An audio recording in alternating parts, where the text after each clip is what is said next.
Hello guys, my name is Amit Sani and I welcome you on StudyIQ. This is the morning's Hindu analysis. The lessons, they come both in Hindi and English languages in the morning for Hindu analysis, and for the PIB they come in evening, both in Hindi and English. So the PIB lessons are important, very crucial data having for the prelims, and the Hindu analysis is extremely important for the mains opinion making. So don't lose any lesson. 40 minutes of this lesson is going to be fixed and 20 minutes for the PIB lesson will be fixed. So it is going to be combinedly 1 hour, and extremely crucial this would be. We would start with a quote here. The expert in anything was once a beginner. Always remember this. We always see experts, the successful people and all, and we hardly connect ourselves with their life, with their esteem and with their motives and energy level and all, because we our mind just accept this thing that they are some different people and we are some different people. They are experts and they are capable of some very big things and all, but this thing is not true. We are equally capable, but it is all about the starting and following your path and going with patience and consistent hard work. You will face hardships, uncertainty, negativity, everything in this particular preparation also, but you need to conquer yourself every day. As I told you, focus on your abilities and you will become expert. Just slow steps and slow additions every day, you will become an expert one day. So every expert was a beginner. Now the important articles which are today in the newspaper, for GS1, the mass messaging is important. This is regarding the Citizenship Amendment Bill in Assam and the Assam Accord that is all going on. So regarding this issue, we will discuss in JS paper 2 of the mains, General Studies paper 2 mains. Korean consensus article would be important here, because it is talking about the international relations, the issues of China, Korea and USA. So in the IR section, international relations section, this is going to be important deal. And next, judicial evasion and the status quo. It is one of the most important article today. It is talking about the working of the judiciary and the high profile cases, how they deal with it, and how the decisions which are coming recently are not very much clear, and the aspect of ambiguity and evasion is there. So regarding that we will discuss. And the great game is regarding the Afghanistan's issue, and it's one of the most important article. Again, the way we discussed Afghanistan situation 2-3 days back, again a very informative article is there. Now the issue of Sabarimala, it is heavily discussed for the last 3-4 months. A lot of articles are coming and the similar issues are here. One more addition is there, that shift the focus on the environmental aspect of Sabarimala also, because it is located near the Periyar Tiger Reserve, and we need to develop that area, and protection of the species and the biodiversity is very crucial apart from the temple issue. So that's all about it. Next we will discuss this Adam Smith article, very important article from the GS paper 4 and the essay part. Okay, and the space race, we have also discussed this issue in the previous lessons, where we were talking about the China's Chang'e 4 issue on the moon. They did a landing on the dark portion of the moon, and the U-2, they have given a name to its rover, the cart that would be moving on the moon surface. So it is going to be starting a great Cold War like situation in the space area between USA and China, both these countries. Okay, so it is regarding that we have discussed this issue before also. So now the mass messaging, the bill seeks to confer Indian citizenship to persecuted migrants from Hindu, Jain, Sikh, Parsi, Christians and Buddhist communities. You see, Muslims are not included in this list, and all other religions are included, which are in minority in Pakistan, Bangladesh, Afghanistan. They will be given the citizenship in India. Okay, so it's a positive move from a big nation like India, but obviously some issues are there, that why Muslims are not included, because there can be troubled people from the Muslim community also. They also may be needing this allocation settlement in our country, but this thing is not allowed. The bill, contentious in itself for its exclusion of Muslims, is seen by many as ploy to legitimize the presence of Hindu Bengalis who had reached the northeast in the aftermath of birth of Bangladesh in 1971. So in the election time, Lok Sabha elections are there in the month of May. So the writer is saying, he's putting this allegation that it may be because of the politics and the vote gaining in the elections that they are targeting Hindu Bengalis. So that's the issue. So it's somehow a political issue, but you see a lot of things are going on in the northeast area of Assam, where indigenous communities are already going through this Assam Accord issue. They are demanding legislative, constitutional and administrative safeguards, all kinds of safeguards, reservation in the assemblies, reservation in the local elections, and recently tribal status is also given to 6 communities there. So it is how a balancing situation government is doing, where people are miffed with the inclusion of new people in Assam, and by the side of it they are giving tribal status to the some communities from the northeast area. So maximum problem is there with the indigenous people only. So they are somehow alleviating their fears, and they are supporting them by giving the tribal status. So this is a balancing task now. And you see, from the security point of view, from the strategic point of view, our Act East policy point of view, northeast area is extremely important, and Assam is the biggest state there. So whatever goes there politically or demographically, anything that is going to be extremely important in that area. Okay, so these developments are extremely important. The Assam Accord is going on, and the citizenship amendment bill is going on, NRC exercise is going on. So very big things are going on in Assam. And a lot of protests were there in Assam for the last 2-3 years regarding this issue, when it was announced that they will be given the citizenship. And now the issue is going on. The amendment bill has come, and government has directed the state government that settle these people in the inhabited areas. Now the Korean consensus.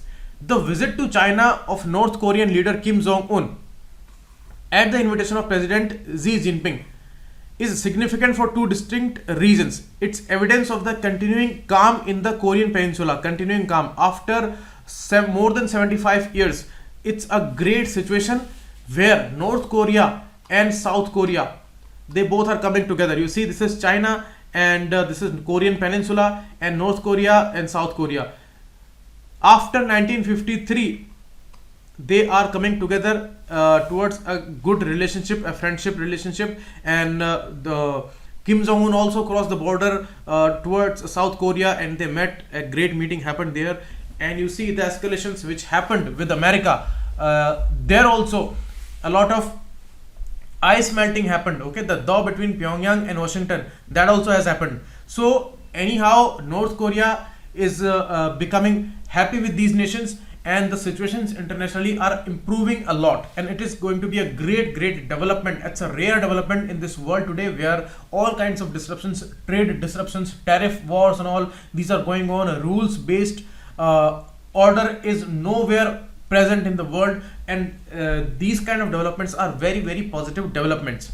Okay, so the resumption of trade negotiations this week between US and China, these are also happening at the same time, where Xi Jinping has invited Kim Jong-un.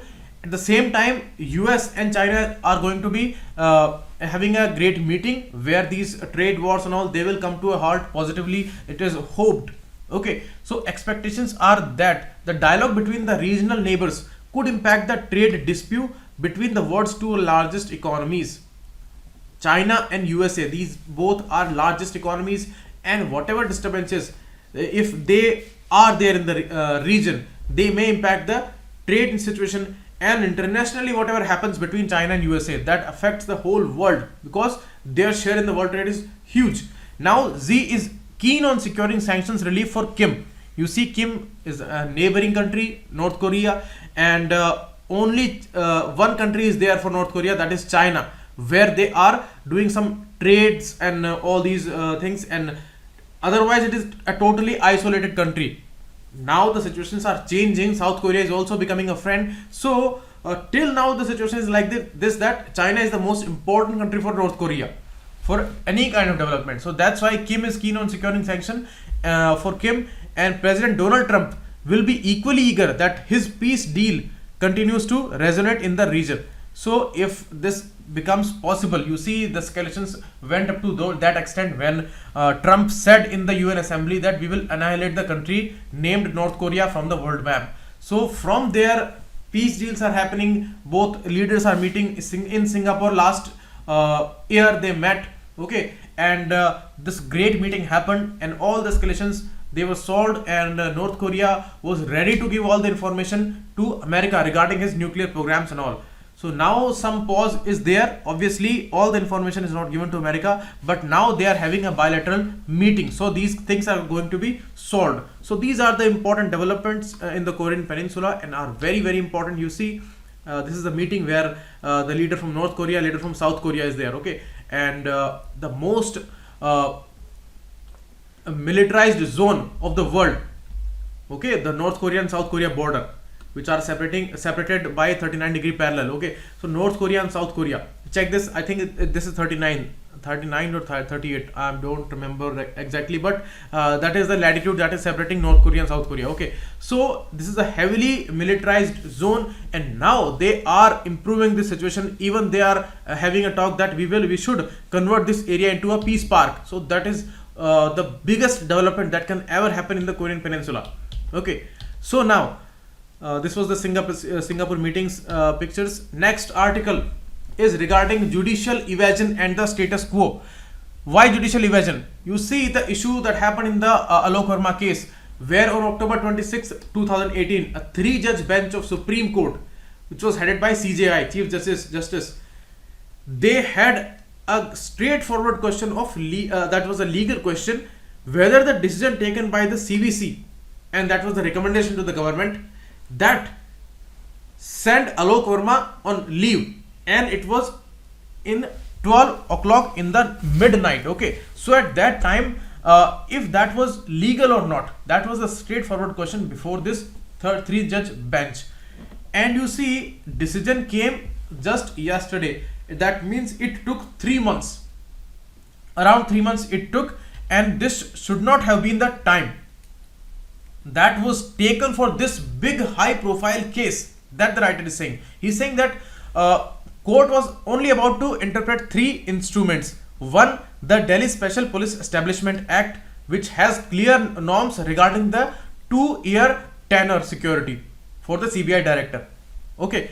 And the second one is the CVC Act, and third one is Supreme Court's own judgment, prior judgment in the Vineet Narayan case in 1997, where it was said that political interference cannot happen with the CBI director's appointment, its working, and its transfer or removal, something like that. Only the select committee which is there, where Prime Minister is the chairman, leader of opposition is there, and Chief Justice of India or the Supreme Court judge, okay, Supreme Court judge, who would be appointed by Chief Justice of India only, okay. So 3-member select committee would be deciding about the CBI directors, whatever change that may happen, the transfer, removal, or something like that. So it's his duty. So these 3 things were established, and Supreme Court needed to interpret only these 3 instruments, and that was a straightforward question.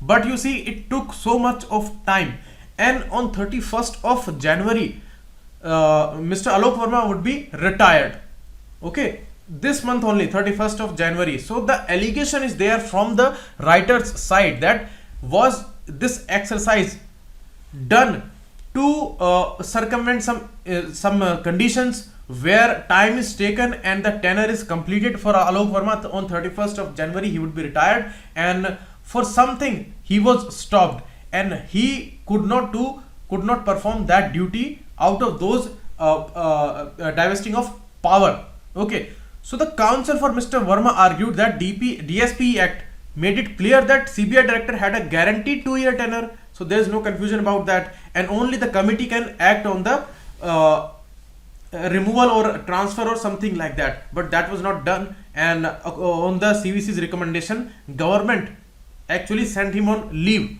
and in the midnight, Attorney General on the other hand argued, Attorney General, which is the main advocate from the government side, he said that committee's role was only recommendatory, okay, it was not about to decide, and Verma had not been transferred, he was only sent on leave. But the court said that it is not correct, because whatever you did, you sent him on leave, you only did the same thing, you stopped him from working. Whether if you would have transferred him, then also you would have stopped him from working. So the same impact is there. So in that sense, court is right, and that's why court has reinstated Alok Verma on his position. But you see, the ambiguity about the decision is the additional conditions that court has put, that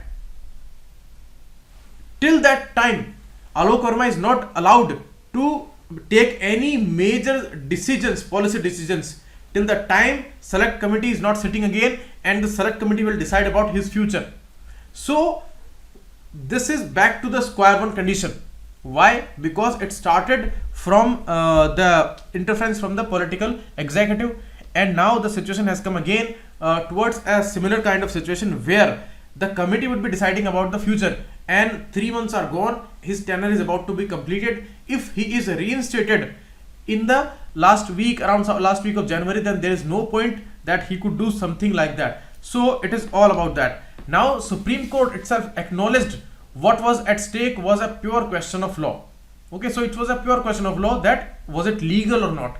Now he said that it was not legal, and 2 parallel proceedings were going on. You see, one was Mr. Verma's original challenge for this whatever that happened, and second one was after that the depressing cycle of sealed covers that went by. Means so many information were given in the sealed covers, but most of them were leaked. So Chief Justice of India was very much miffed about that situation, and after that developments were not very much positive and fast. So it took a lot of time, and that was a delayed justice, and Supreme Court dragged on for months a case that could have been decided within days.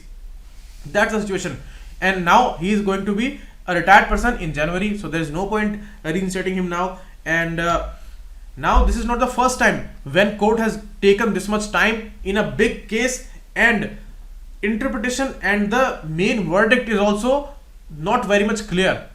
And after the verdict, all the parties, they can interpret this verdict according to them, and they will try to circumvent this verdict the way they are doing it with the Aadhaar bill. You see, Aadhaar challenge was taken in the court after 6 years. In 11-12 it started, and court accepted it after 6 years, and after that verdict came and the right to privacy was upheld. But again the government is bringing the bill, and they are saying that voluntarily if somebody wants to submit his Aadhaar data, then it's allowed. But you see, they are not leaving any option there. Only the passport option is there. If somebody wants to submit his identity, then only Aadhaar ID or the passport he can submit. And one more option is there, if government releases any other identity, but government is not releasing any other identity, so ultimately that person has to submit the Aadhaar data only. So that's the situation. Anyhow, you are doing the same thing. So you are actually circumventing the law. Now the high powered committee would have to consider the allegations against him. Now they again will judge. 7 days time is given to the committee that sit again and decide about this case. So they will decide the allegations about it again. So why did people went to court? What was the reason that they went to court? So as a matter of law, this is strange, totally strange, and his divestment was procedurally flawed. Supreme Court's limited remit was to decide that question only, but that was not totally decided, and the confusion remains and the ambiguity remains. So that's the thing.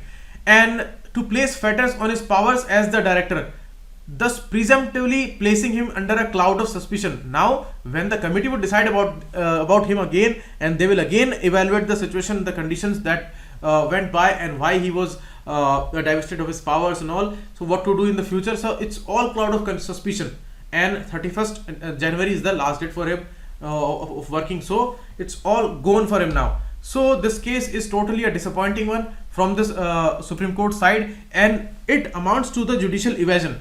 When you are not giving clear decision, you are working in some kind of pressure, and you are not giving the justice within time, then it is a case of judicial evasion. The writer is also an advocate, and he can understand the situation of court, and he is alleging that it is judicial evasion, and ambiguity is not neutral.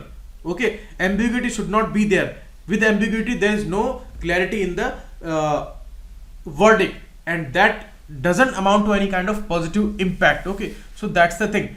And judgments would be interpreted differently, leading to an amendment. that is going on, and the government is bringing that bill for the Aadhaar situation. Next, judgment should be timely and the judgment should be clear. Ensure these two things. So that's the main idea of this article. Next is, the great game is not a zero-sum game. It's a very informative article, and the situation of India and China with respect to Afghanistan. You see, air of uncertainty is there. Okay, US is quitting, but it's a kind of an insult for USA. After 18 years, it's undecided war, and Taliban is much more stronger now. And in Afghanistan, there's going to be a vacuum, and all these terror groups and all, they may rise again. So in this situation, India and China, if they come together, if they collaborate, and if they positively take interest in this situation, then certainly this situation can be contained, and all these terror groups and all that can be controlled, and it is going to be a great occasion for India and China to work together positively, and that is very rare for some years now. Okay, security could hinge on efforts made by regional powers, and regional powers are who? India and China mainly. South Russia is also there, but Russia is far away, and all other countries are small. Pakistan is in great trouble. Pakistan is nowhere a big country. Pakistan can nowhere give a positive solution. Pakistan itself is a problem. Okay, so India and China, they are having a great opportunity here. Although it's a problem because all these terror groups are there. Pakistan is supporting these terror groups, Haqqani network and all, Pakistan military, and situations are bad. Vacuum is being created, and certainly they are going to make a lot of efforts to extend this situation in the Central Asia and all. So these terror groups will have a spillover impact. Okay, and in this situation, India and China are the only countries left. Okay, Asia's strongest power is there, that is China, and it's a challenger to US. So that's why also China will take part in this situation, because US has left Afghanistan, and US has failed, and now China will take the positive steps to show its strength. Okay, so this was the indecisive war till now. You see the map here. Afghanistan is a landlocked country, and this is Tajikistan, and this is China, and Afghanistan is touching India's border here in the POK, and it is touching China's border also here. And you see there is a consistent allegation from China for Pakistan that it is giving strength to the Uyghur terrorists in this Xinjiang province. Okay, Uyghur terrorists are there. Okay, so it's a problem China is facing in this area, and its allegation is on Pakistan, but that's not a huge deal between Pakistan and China situation. But certainly China is wary of these terror groups. If they are rising in the future, then certainly the CPEC corridor, which is going through this area, that is going to be impacted a lot. And for that, China is wary, and China is ready to do all things, and for that thing only, China for the last 10 years is actively participating in all the situations here, whether we as a country, as a regional power, are not that much active. So China is taking the advantage here. Now see, sharing part of border with Afghanistan, China is also sharing the border with Afghanistan, and China has great interest in its stability. As I told you, spillover impact would be there. Russia, you see in the map, this is the Russia is there in the north, in Asia. Okay, but the southern part of Russia is also very much aware. If these terror groups, they extend into Central Asian region, then certainly it is going to be a negative development here. China is also very, India is also very in this situation already, and you see this is going to be the spillover impact. Means if it gets strength, these Taliban and these groups, Haqqani network and these all ISIS like groups, if they get strength, then certainly these countries will be very much troubled. So containing this situation is also very vital for the Belt and Road Initiative and the terror situation and the existential threat situation in the region.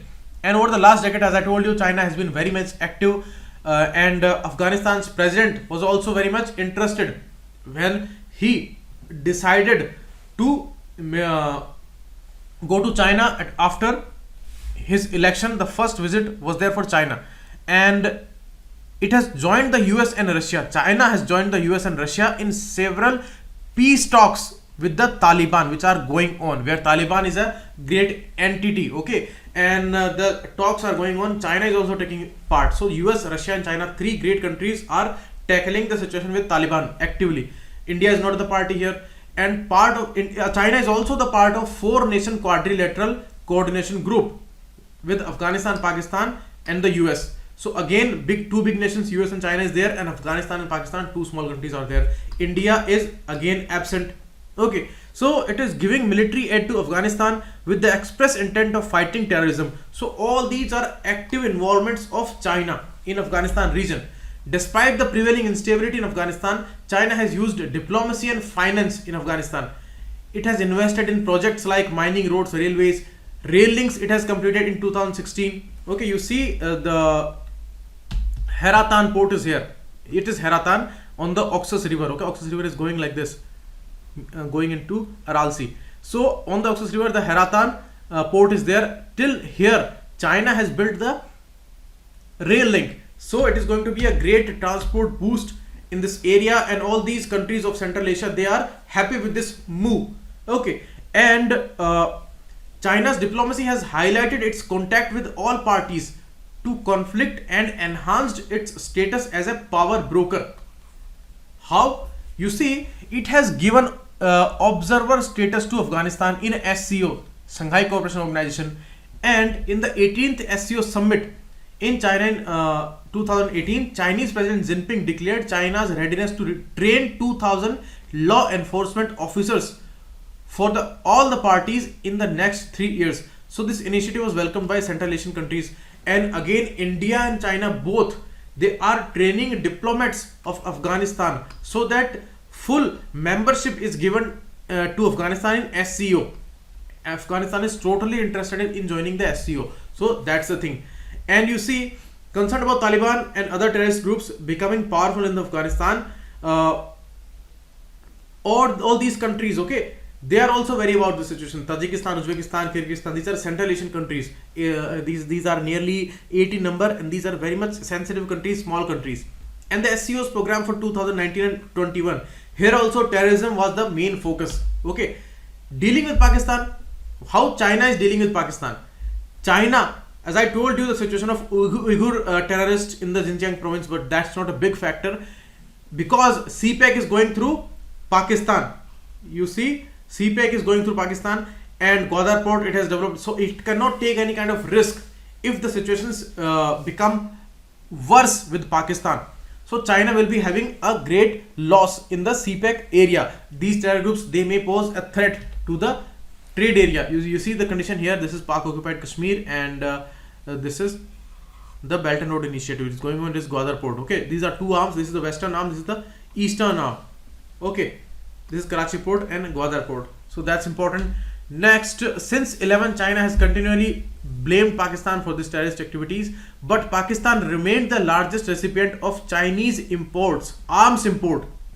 Okay, so anyhow the relations are still okay. And recently we saw, I told you in the previous lessons, where China is developing the frigates ships for Pakistan. 4 frigate ships China will be building for Pakistan, and Pakistan is the biggest arms importer. So these things are big, and still the relation of China and Pakistan is intact. So it is actually harming India. So here India showing maturity, and India supports China's role in international negotiations on Afghanistan. India has certainly contributed much soft power, okay, in education, Bollywood and movies and all.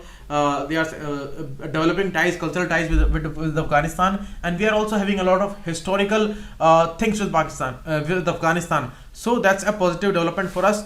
And we have built the National Assembly of Afghanistan also. You search for the name of it and tell me. And Indian reconstruction largesse amounting to some $3 billion investment in Afghanistan. So that's a great goodwill gesture from India. So China and India both are active in Afghanistan. China is more active, but in future India and China, they can work together very, very positively. Okay, and Afghan government would like to see India and China economic cooperation in Afghanistan. So that's the thing. And joint training, as I told you, they are giving to these diplomats so that full membership to SCO is given to Afghanistan. And China's leadership role should not prevent India and China from working together. you see, we should do some kind of a positive compromise here. We should accept each other's abilities. We should accept each other's importance. China is important, India is also important. China should understand India's importance, and we should understand China's. So this is how this region would work, and there would be no confrontation. And Afghanistan is a great situation, a great point where we can build very good relation with China again after these Doklam issues and all these escalations of trade. And also this is going to be a positive point here.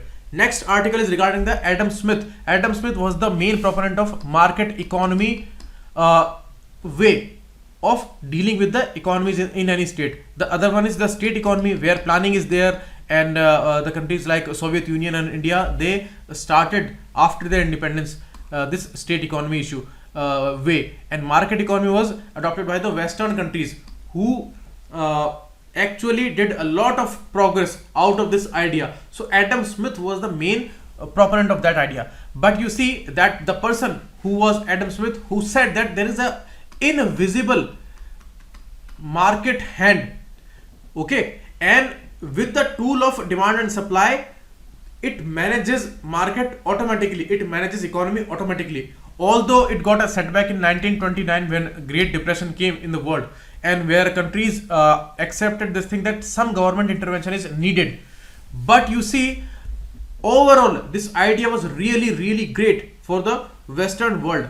But now the same person, you see, one more important he said one more important regarding the education and the important areas of defense and some values and some moral development. He said about these things. The person who was totally talking about the materialistic idea, he said that education should not be in the hands of private concerns, it should be in the hands of state.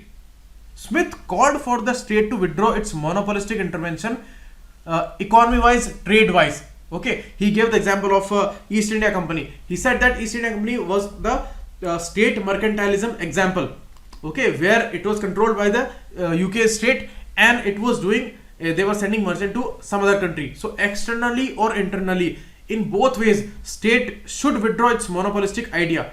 But in the area of education, defense and all these areas, state should take monopolistic responsibility. Okay, so people think Adam Smith in this way, but people don't know about Smith's presupposed government provision of legal infrastructure and defense and education. Regarding the legal infrastructure, he also said something. He said that legal infrastructure should be available to the poorest of the poor, education should be available to the poorest of the poor, and these markets and all, they are not going to take these responsibilities. And that's why you see we have corporate social responsibility, and that's a mandatory condition on these companies who should invest into social responsibilities. Otherwise they will totally forget about the social responsibilities, and they will only go towards profit making. So that's the thing. So Smith used this idea to enhance the market's capability. He said that if people are not educated, if they are not morally correct, if they are not having some kind of sympathy or virtue, then nowhere it is possible that the market would be strong and there would be fair competition, fair trade would be there. There would be malpractices if people are not morally right. So for that, education is the is central to the flourishing society. Okay, and that should be in the hands of government only. Now the news, Parliament has passed bill to provide 10% quota for the poor. Rajya Sabha, Lok Sabha both have passed it, and now the only thing that is left, that is the legal scrutiny of it, what they do about it, because there are questions of constitutionality, and you see, government has not corrected any specific data for the economically backward community in the general category, and they are saying that it is the new poverty line, 2100 per day. Because you see, the people who earn 2.5 lakh rupees per year, they pay 5% tax. People who are earning 5 lakh rupees per year, they pay 20% of tax. Okay, and the people who earn more than 10 lakhs, they pay 30% of tax. So here the criteria is 8 lakh rupees per year. That means that that person would be paying 20% tax.